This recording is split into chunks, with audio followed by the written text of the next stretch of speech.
Hello, this is your host, Coach Drew, and welcome to another episode of BallCourt. Wow, man, like I said, this is the All Star edition. This has been an absolutely amazing All Star event.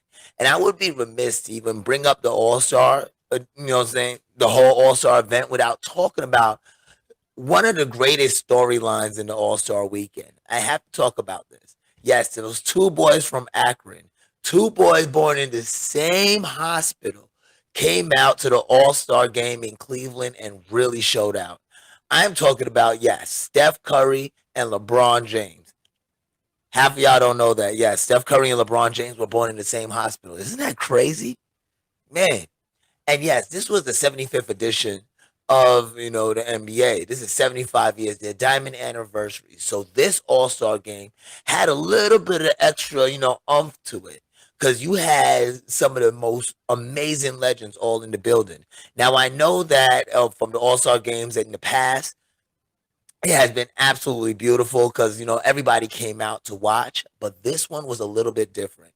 Now Cleveland hosted the 50th year anniversary where they had those leather jackets that look like the 8 ball jackets for the NBA 50th. I kind of like the Blazers a lot better. It looked a lot more chic and it made him look a lot more elegant because these are giants of the game. And that's what the All Star game is about, seeing the giants of the game perform things at such a high level. And yes, those two boys from Akron, they put Cleveland out there and showed off at Cleveland. And I could tell, you could even see it in some of the interviews before the game. Steph Curry he felt a little bit awkward sitting in the Cleveland home locker room, even though, he was born there. But, he felt a little, not in the locker room, no, no, no, but even though he was born in Cleveland, but he felt a little bit uncomfortable sitting in that home locker room. And even LeBron was telling him it's a little different. So when they came out there, they behaved just like that. They were just a little different. I'm talking Steph Curry dropped 50 points. Yes, 3 points shy of the record that was set by Anthony Davis, dropping 52 points. Shout out to the Brown. Boom. So, but I'm telling you, he really showed out, and it was an amazing event all around. LeBron James hit the game winner because this new format is that they go to 163, and both teams were fighting, and it was beautiful. He hit that turnaround fadeaway shot, and it was like game. And it's nice to see something like that, something that is so high level to end the game. It was a beautiful event. Even Chris Paul showed up, even though he was injured. He showed up for a minute or two, got his honorary assists. He went out there and did what he had to do. It was an amazing thing. Now Kevin Durant was injured, as well as he couldn't even partake in the events due to the fact of the passing of his grandmother. So I know that was a tough time, so my condolences to Kevin Durant and his family. And so he wasn't even at the events in itself. But the LaMelo Ball did take his place, and LaMelo Ball looked pretty good. He looked pretty good. He showed out. He looked that same AAU level of LaMelo Ball. He had that nice little style going to him. And watching him with that, with the way he passes and the way he does things, this is not going to be his last All Star game by no means. And the fact that he was snubbed in the first place, that was a whole nother issue that I was going to get into. But this All Star weekend was amazing, amazing, hands down. And I really enjoyed what I saw for the most part. For the most part. Now, I'm not going to dive too far into this. I want you to go to CWN Sports, check out my article. It's good, about the All Star game, dunk contest. But I am going to touch base on it. I have to say, I felt like my generation and we the people of my generation who grew up during my time and seen basketball during my time, we were spoiled. The dunk contest was not done by just everybody. It was usually done by the best dunkers in the game. And no slight to Obi Toppin and the rest of the dunkers in there, Jalen Green and everything, but a dunk contest without John Morant. And John Morant literally had the two best dunks of the weekend, and that was done in the All Star game. And the dunk contest was lackluster at best. And I felt like Now we have to start reordering how Saturday goes because it was a lot more exciting to see Carl Anthony Towns win the 3-point contest, and it was so much more exciting to watch Cleveland win the skills challenge than to watch that dunk contest. That dunk contest, it made Kareem Abdul-Jabbar realize that it was getting late and he had to leave. I had to leave. I was watching it and I was like, yeah, I'm gonna go do something else. As a matter of fact, what I did go and do, I went to go do karaoke with my kids on Roku. Yes, instead of watching the dunk contest, I was singing "Boys to Men" on bended knee. Think about that. How many times would you have went to go sing "Boys to Men" instead of watching Vince Carter put his arm in the net? You know, I'm just saying. I'm throwing it out there. See, we took Aaron Gordon and Zach Levine for granted. Shame on us. Shame on all of us. But let's go ahead and move on. I got to talk about something that's taking place right now because there was some comments made at the All Star game by LeBron, and I'm not saying that it was direct comments, but you could tell how LeBron does things. It was a little bit cryptic to his future in LA. We all know that he does have his main goal is that he wants to finish out his years playing with his son Bronny, and respect to him because I was there watching Ken Griffey and Ken Griffey Jr. play together, so I always thought that that would be an amazing thing to happen in basketball. So the simple fact that in my lifetime I would have a possibility of seeing it happen in baseball and basketball would be absolutely amazing. I think it would be absolutely impossible to happen in football because what the average career is what like 3 years. So them kids got to get big quick. So my thing is, it was I know how LeBron feels about that and playing with his son. So he mentioned that, but also he mentioned about he complimented Sam Presti and the Oklahoma City Thunders and the moves that they made say before the trade deadline. Now, the reason why I bring this up is because Rob Pelinka sat stagnant during the trade deadline, even though there was a lot of heat coming from the fans and everywhere about Russell Westbrook. And I want to go ahead and tell you some of that heat is not well placed, but I can clearly understand where you're coming from. He is not performing at the MVP level in which he once performed. So I get where you're coming from with that heat about Russell Westbrook. And by no means am I saying that I'm trying to bail him out or take him off the hook, but Rob Pelinka sat on his hands during during the trade deadline. And the fact that LeBron made a statement about Sam Presti getting his team better, I felt like that was a little bit of a shot. Now he didn't rule out coming back to Cleveland and playing.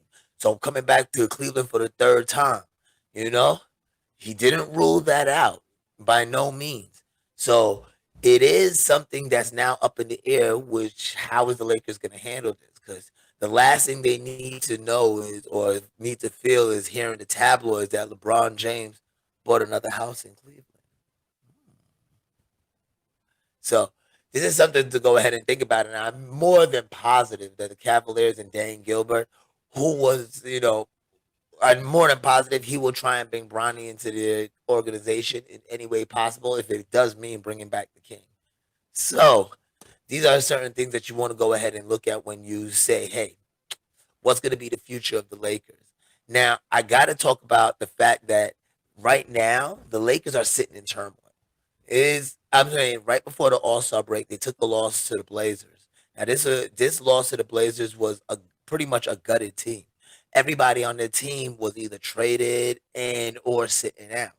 So it was kind of like they lost to the Blazers bench, and this was with LeBron on the floor. And this is something that even Magic Johnson, the great Magic Johnson, the number pretty much one of the best Lakers ever to do it.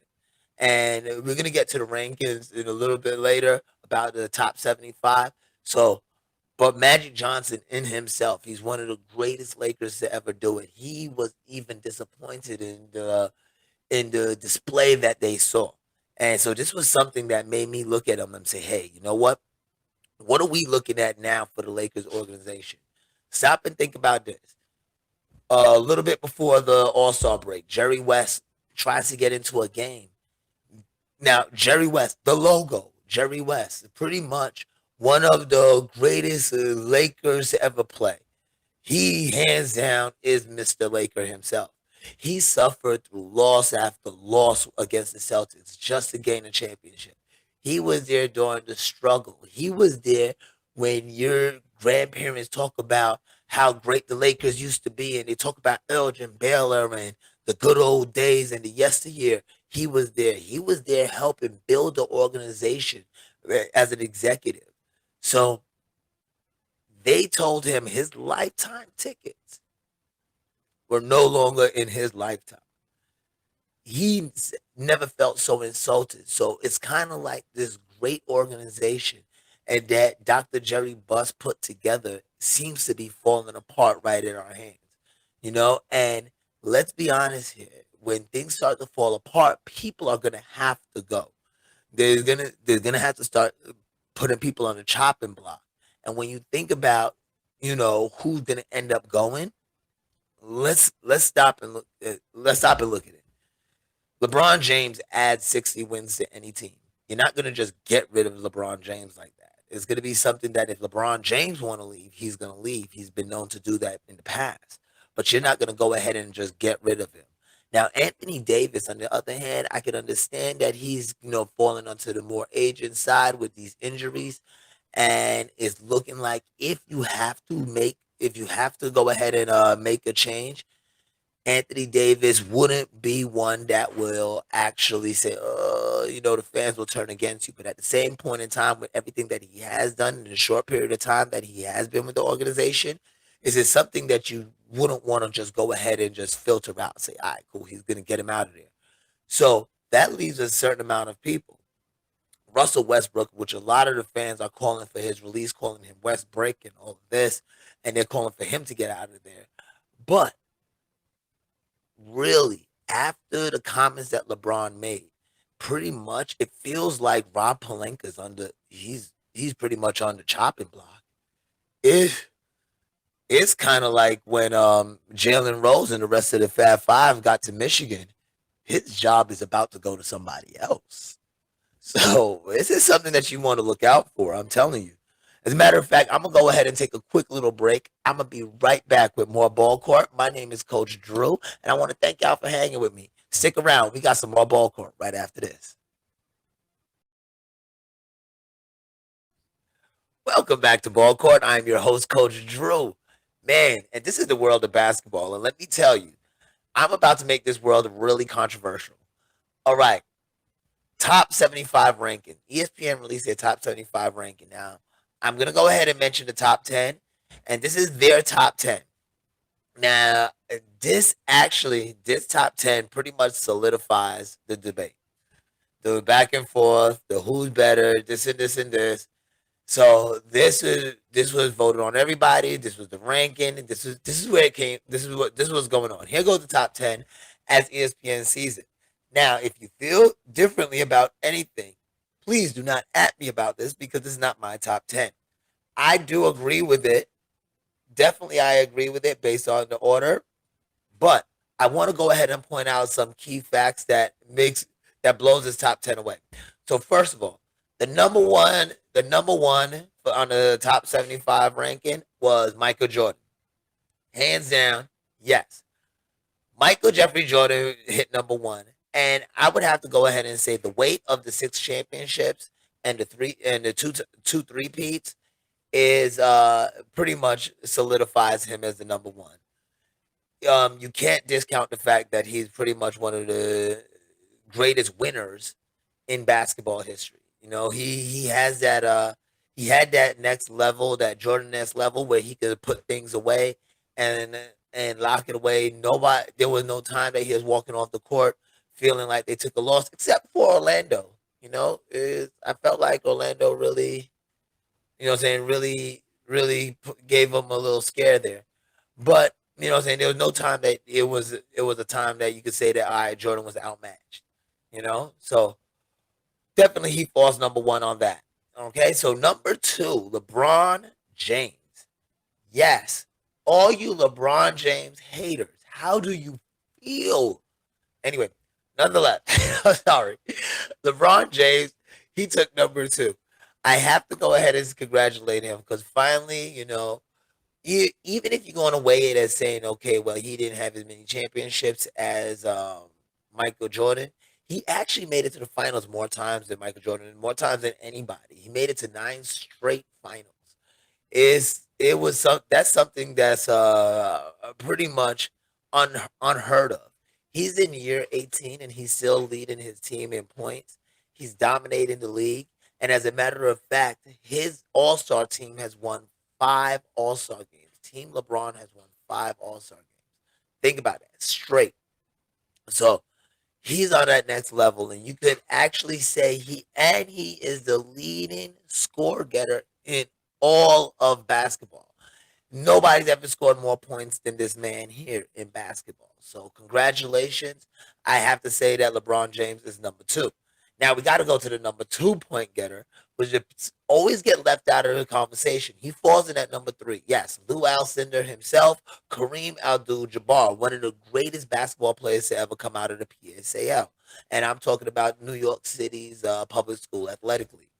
He was pretty much a dominating Laker, dominating big man, and he was a dominating Buck. As a matter of fact, you haven't seen outside of Giannis Antetokounmpo, and you know he's the Greek freak. That's why they call him the Greek freak because he's an amazing athlete. But prior to him, the only two Milwaukee Bucks that you can name that was a dominating presence was Oscar Robertson and Kareem Abdul-Jabbar. So you have to go ahead and give him up. He was a legend in two different cities, dominating as a big man for both. The captain himself, Kareem Abdul-Jabbar. Now, falling number four on the list is Magic Johnson. Now, if you haven't noticed, that means he fell as the number three Laker on the list so far, right? And that's Magic Johnson. He was an absolute phenom. If you never got to see Magic Johnson play, if you were too young to see that, you missed out. He was doing things that you wouldn't think that a big man could do. Now LeBron James does that, and like he's like a mixture of Magic and Jordan itself with the way he attacks the rim, but also with the way he could dish the ball like Magic. It was an amazing, amazing thing, and I could tell you that most of the passers out here today is just emulating what Magic actually set forward. So big shout outs on that.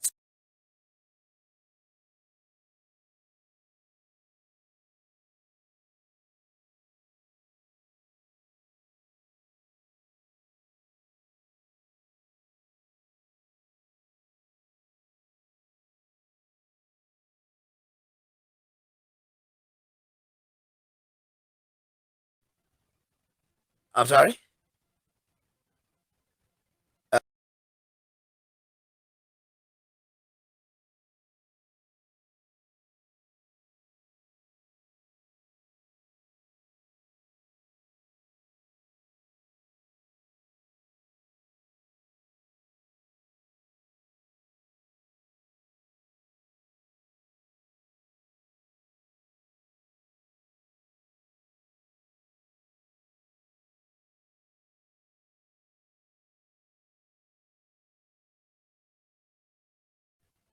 There we go. I think.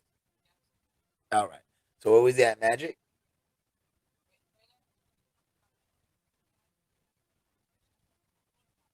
Okay. All right.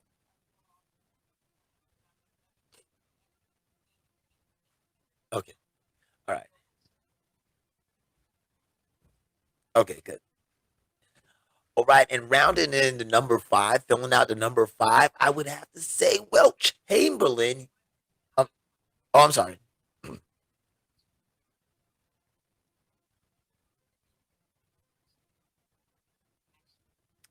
And filling in the number five spot is Wilt Chamberlain. Yes, the greatest big man ever. Missed 100 points himself, Wilt Chamberlain.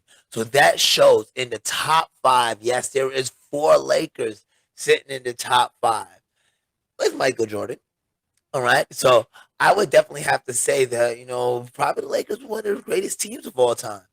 And now we have to go ahead and show shout outs to the Celtics because coming in at number 6 is Bill Russell.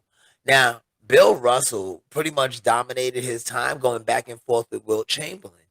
And if you ask any basketball purists who actually got to see it, Bill Russell pretty much was getting the better of Wilt Chamberlain on most occasions. Even though history, kind of changed things, and now it has it as Wilt Chamberlain being more dominant than Bill Russell. Isn't that crazy? That's kind of wow. And now Larry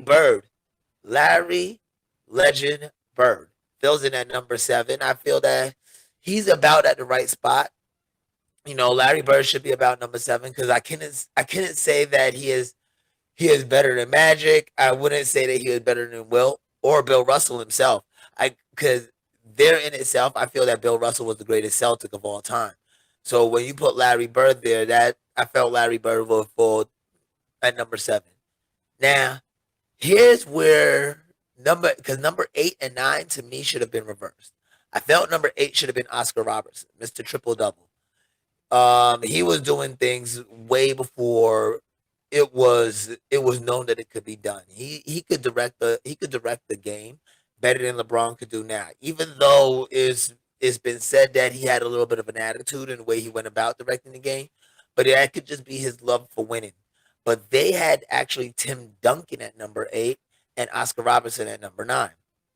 Now, Tim Duncan, Mr. Fundamental, I have to say, yes, he should definitely be in the top 10. I just personally don't feel that he should have been over Oscar Robertson. But, what I'm saying, Tim Duncan fell in at number 8. He was a dominating big man in himself. I remember the days of the Twin Towers with him and David Robinson dominating it down in San Antonio.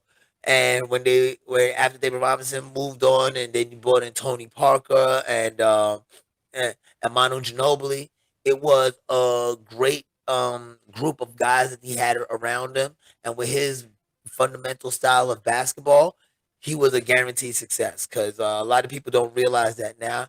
The fundamentals is what actually gives you the advantage that you need. And of course, finishing off the top 10, the late, great Kobe Bryant. Now, definitely he should have been in the top 10. I felt he should have fell a little bit higher. I find that Kobe Bryant, in my book, should have fell right behind Kareem Abdul-Jabbar. But uh, I'm not ESPN, you know what I'm saying? But I definitely can understand why they put him there. But with the 5 championships, I would have had to put him like pretty much right up there with Michael, LeBron, and Kareem. So, but hands down, Kobe Bryant definitely should be in the top 10. Doesn't matter where you put him in the top 10, he should definitely be in the top 10, hands down.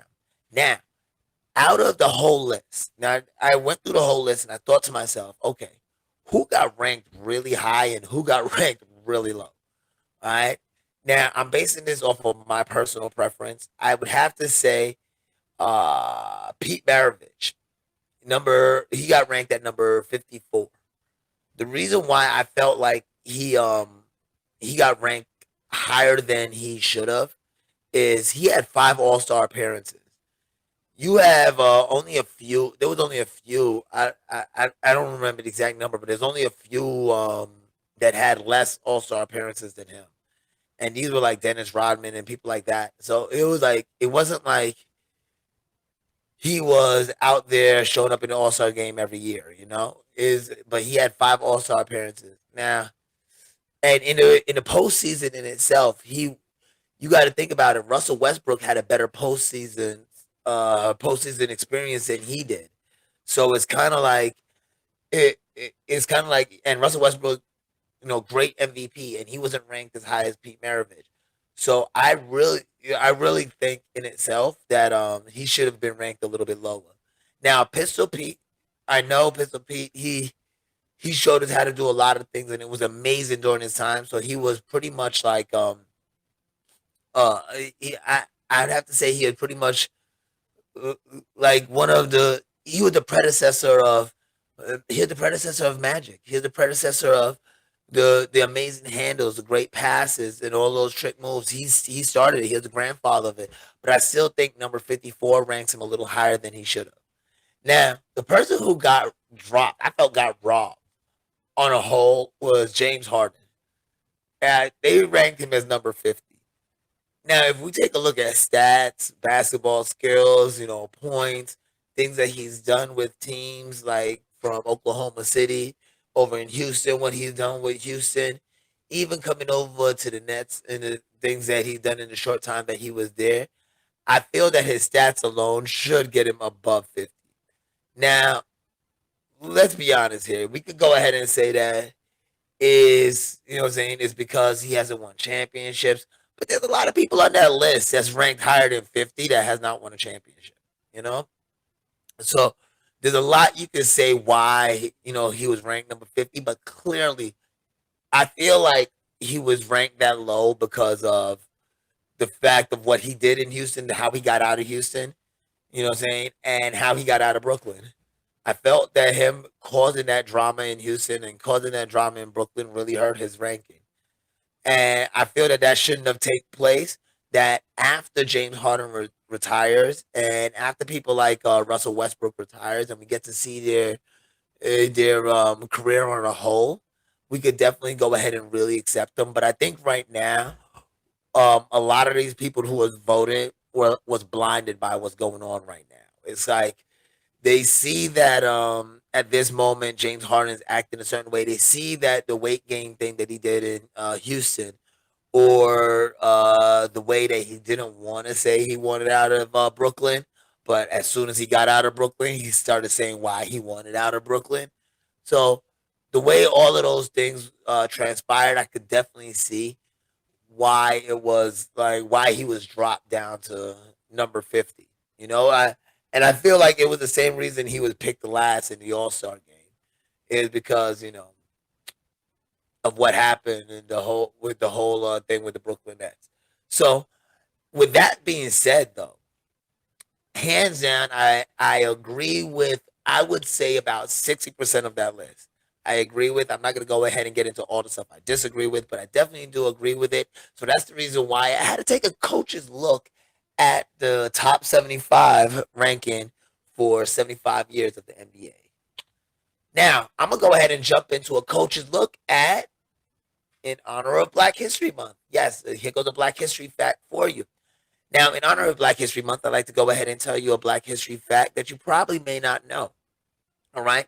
There is the first ever black player to be drafted into the NBA. Now, he wasn't the first one to sign a contract and he wasn't the first one to play, but he was the first one to be drafted in the NBA. He was selected first in the second round by the Boston Celtics. Yes, Chuck Cooper. He was a 6'5" small forward and a shooting guard. He averaged nearly about 7 points and 6 rebounds per game in a 6-year career that he had with the Celtics, the Milwaukee and slash St. Louis Hawks, which is now Atlanta, and he ended his career playing with the Fort Wayne Pistons, which is now Detroit. All right, so that was a quick little Black History fact, just so you have an understanding of how things were changing and things were progressing. Each time, I'm gonna go ahead and drop a little Black History fact about the NBA for you until the end of Black History Month, and then after that, I will make sure I do it once a month because Black History happens every day. We just got to keep on experiencing it. So, I would on that note, what I'm saying, I want to go ahead and go into a word from our coach. All right, now I was reading a post, all right, and it was about a true story about a gentleman in high school. I asked the guy why he went to D2 when he had 4 D1 offers. He said that the D2 school showed him love first. Then he said, I'd rather be a D2 school's first choice than a second or third choice at a D1 school. Now, NBA players actually went this route too, like Damian Lillard. After he after he was offered a scholarship at Weber State, other scholarships started rolling in when he started showing out and playing at a higher level. And he still went with Weber State. He went over there, he did his thing, and we all know the rest of what happened. Now, when you stop and you take a look, especially as a young athlete during this time, you probably just finished your school season and you're looking into going to AAU, or you're looking at finding out what's going to be your next step. When you take a look during this time, you have to start to evaluate yourself. Where are you going to be happy at? What makes basketball great to you? What are you looking for in this game? Now, you have to think about it. There's only 30 or so teams, you know? Even if you do get Seattle coming into the league and Vegas getting a team, fingers crossed, we still only have a few teams. We have millions and millions of kids across the country playing basketball. So the NBA cannot be the final destination for everyone, but basketball will open doors for you. So you have to find your right fit. Find what's going to be comfortable for you to get the education that you need or to open the doors that you're looking to get open. Sometimes it's not just about teams winning record. Sometimes it's not about, it could be about a coach. What coach is going to develop you to play in that next level. Or it could just solely be about a program or a school that you want to attend. You cannot allow someone else's vision to become yours. Just because you get a offer from a couple D1 schools, that might not be the D1 schools you want to be at. And you might find a lot more pleasure playing for that D2 school and learning a lot more. An education, a free education, is something that is valued. When you show that college degree, no one's going to ask if it's Division 1 or Division 2. It's going to still be a college degree and it'll be worth millions to you and it'll be worth the world to everyone else. All right. So that's just a quick word from your coach. Now, I definitely want to say if you are in the Phoenix, Vegas area, definitely come book a session with Coach Drew. This way, you can learn the mentalities of basketball and learning how to do training with a personal touch. If you are away from that area, I do suggest that you do find a coach, a trainer, or someone to make sure that you are improving your game during this time because summer is coming up very quickly. The next year is going to be right here, and we have to stay active, stay healthy, and stay safe. I am your host, Coach Drew. I want to thank you for hanging out with me here at BallCourt. You can find BallCourt at cwnsports.com or anywhere you get your podcasts. There's Apple Podcasts, that is Google Podcasts. Anywhere you get your podcast and you love it, I will be there. And definitely go ahead and subscribe because when you hear the ding, you know the coach has done his thing. I will see y'all next time right here on CWN Sports. My name is Coach Drew, and this has been the world of basketball in BallCourt.